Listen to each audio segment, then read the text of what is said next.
Can I say what some people... Let me just finish. Let me just say...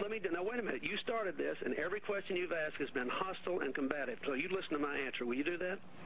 They've been critical. Now, you just listen to me. You ask the questions, and I'm going to answer.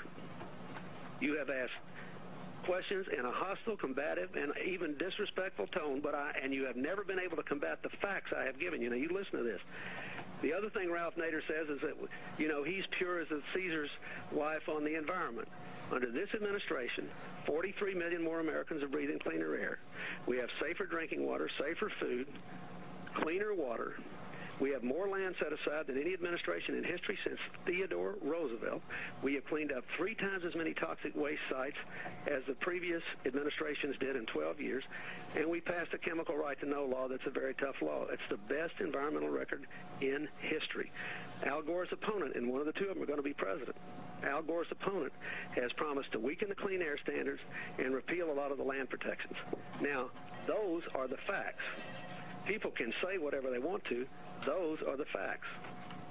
What people say is that you push through NAFTA, that we have the highest population of prisoners in the industrialized world at over 2 million, that more people are on death row in this country than anywhere else, and that people are imposed on them. That's fine, but 2/3 of the American people support that. I think there are too many people in prison, too. I have called for a total evaluation of the people in the federal prison system, a review of the federal sentencing guidelines. I did my best to persuade Congress to get rid of the discrepancy between crack and powdered cocaine in the sentencing guidelines. I agree with that.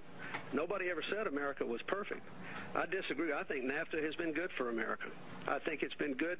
It has helped to reduce illegal immigration. It's helped to provide a decent standard of life in Mexico. I think it has been good. I think the agreement we made to open our markets to Africa and the poor countries in the Caribbean were good for America.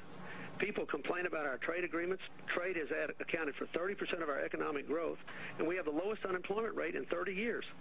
How can anybody make a serious case that trade's been bad for America? We have a 15% increase in average income of ordinary Americans, the lowest unemployment rate in 30 years, and the lowest unemployment rate ever recorded among African Americans and Hispanics.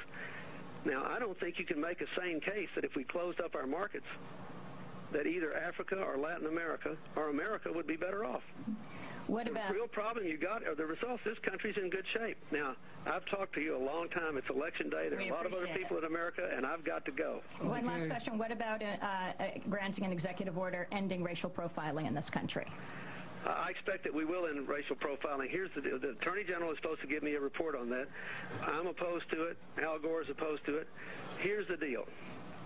Look, I had 2 people who worked for me in the White House who were wrongly stopped, handcuffed, and hassled the other day. I have spoken out against racial profiling, and Hillary has made it a big issue in New York. And so here's the issue, and here's what we're working on. We're trying to find a way to issue orders and rules and regulations that end racial profiling, that clearly do not prevent law enforcement officials from investigating particular crimes. And there is a way to do it, and we're working on it, and the Attorney General is working on it. But, Janet Reno was a prosecutor in Miami and Dade County for 12 years. She dealt with a large African-American population, a large Haitian population, a large Latino population. She had a great reputation with all of them, and she's trying to fashion a resolution of this that ends racial profiling, that clearly allows law enforcement to continue, and that's where this is now. This is going to be done, and we have to do it. Thank you for spending the time, President Clinton. Thank you. President Clinton, on Election Day 2000, I interviewed him with WBAI producer Gonzalo Alberto. Well, the day after that program, I got a call from the White House press office. A staffer let me know how furious they were with me for breaking the ground rules for the interview. Ground rules, I asked. What ground rules? He called up to be interviewed. I interviewed him. He called to discuss getting out the vote, they said, and you strayed from the topic. You also kept him on much longer than the 2 to 3 minutes that we had agreed to, she said. President Clinton is the most powerful person in the world, I said. He can hang up if he wants to. Well, the Clinton administration threatened to ban me from the White House and suggested to a Newsday reporter that they might punish me for my attitude by denying me access. Not that I had any to lose. The White House spokesperson said, any good reporter understands if you violate the ground rules in an interview that it's going to be taken into account the next time you are seeking an interview. Well, first of all, we hadn't agreed to any ground rules, Clinton called us.